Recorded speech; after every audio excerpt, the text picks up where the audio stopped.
Question है number series का। यहाँ पर प्रश्न में नंबर सीरीज दी हुई है। यहाँ पर हमें पता लगाना है कि नंबर सीरीज में प्रश्नवाचक चिन्ह के स्थान पर कौन सी संख्या आएगी। तो आइए हम यहाँ पर सबसे पहले पैटर्न को समझ लेते हैं। आप देखिए 32 है, 32 के बाद 49 लिखा हुआ है। तो इन दोनों संख्या के बीच में कितने का अंतर है? तो यहाँ पर अंतर कितने का है? 17 का है। फिर आप देखिए 49 के बाद लिखी हुई संख्या 83 है।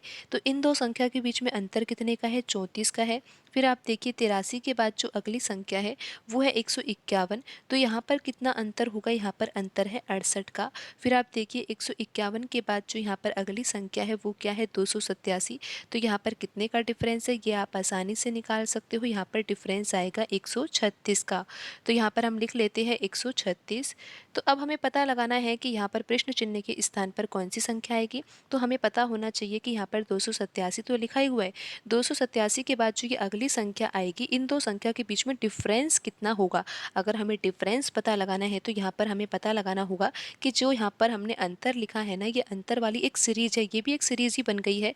और हमें पता लगाना है कि 136 के बाद यहाँ पर ये अगली संख्या क्या होगी, क्योंकि यही तो अंतर होगा ना किन दो संख्या के बीच में। यहाँ पर 287 और प्रश्न चिन्ह के स्थान पर आने वाली संख्या के बीच में अंतर।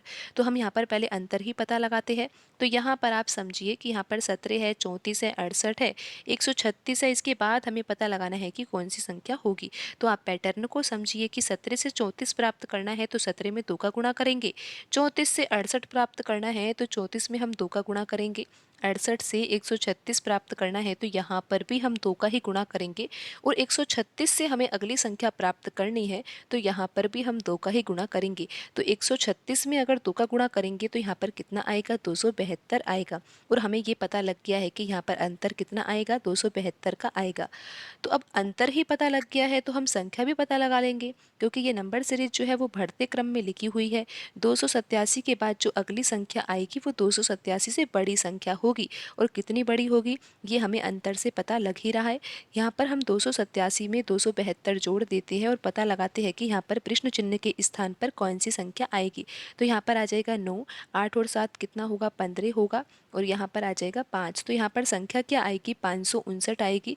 यहाँ पर प्रश्न चिन्ह के स्थान पर कौन सी संख्या आएगी? 559 आएगी। और आप ये देख ही सकते हो कि यहाँ पर ऑप्शन बी में लिखी हुई संख्या 559 ही है। तो यही सही आंसर होगा।